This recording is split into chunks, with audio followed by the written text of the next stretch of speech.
नवरात्रि की रात और एक भूतिया मोहब्बत।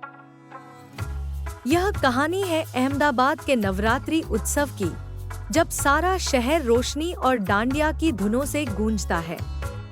गरबा और डांडिया का यह त्योहार हर साल लड़कियों के एक खास समूह के लिए भी खास होता था।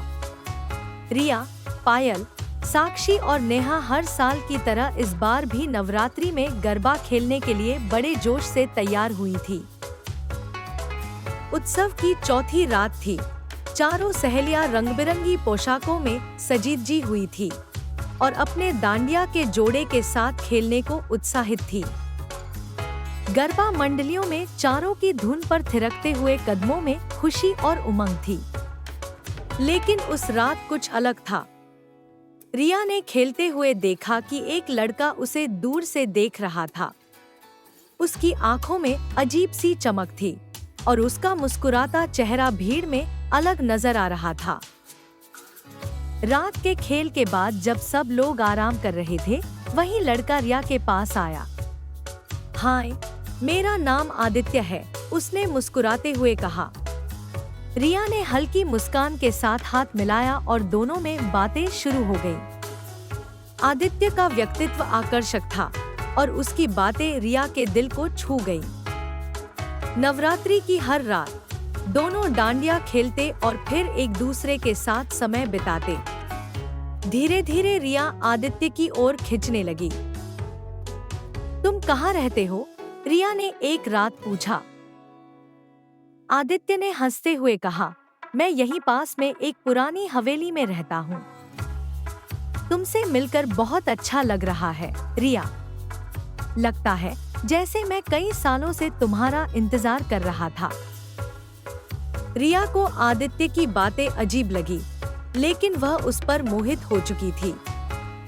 धीरे धीरे उनकी मुलाकातें गहरी होने लगी। आदित्य हर रात आता, लेकिन वह कभी भी दिन में नजर नहीं आता। रिया की सहेलियों ने भी उसे उसके बारे में चेताया, लेकिन वह आदित्य के प्यार में डूबी हुई थी।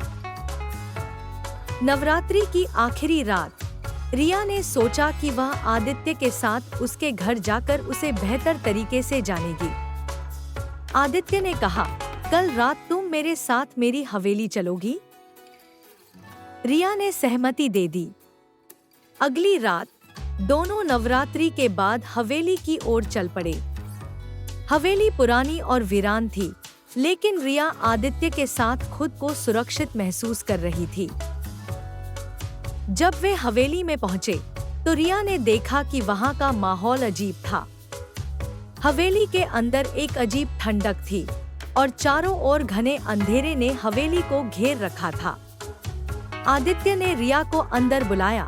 यहाँ आओ, मैं तुम्हें कुछ दिखाना चाहता हूँ। रिया अंदर जाते ही ठिठक गई। हवेली की दीवारों पर पुराने चित्र लगे हुए थे और उन तस्वीरों में से एक तस्वीर पर उसकी नजर ठहर गई। वह आदित्य की थी, लेकिन यह तस्वीर धुंधली और पुरानी थी, जैसे कई साल पुरानी हो। ये कैसे हो सकता है? रिया ने हैरानी से पूछा। आदित्य चुपचाप खड़ा था। उसकी आंखों में अब वह मुस्कान नहीं थी। उसकी आंखों में एक अजीब सी उदासी और खौफ झलक रहा था।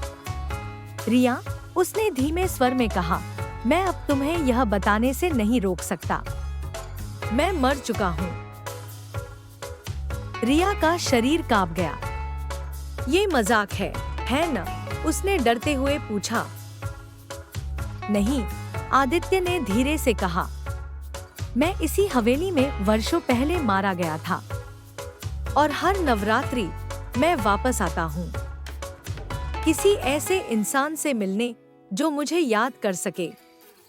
मैं तुमसे प्यार करने लगा, रिया, लेकिन मैं एक आत्मा हूँ।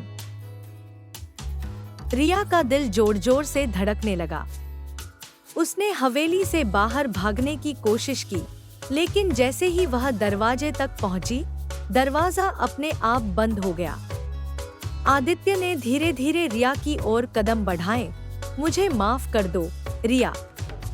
मैं तुम्हें तकलीफ नहीं देना चाहता था, लेकिन अब तुमसे अलग नहीं हो सकता। रिया ने घबराते हुए कहा, नहीं, मुझे जाने दो।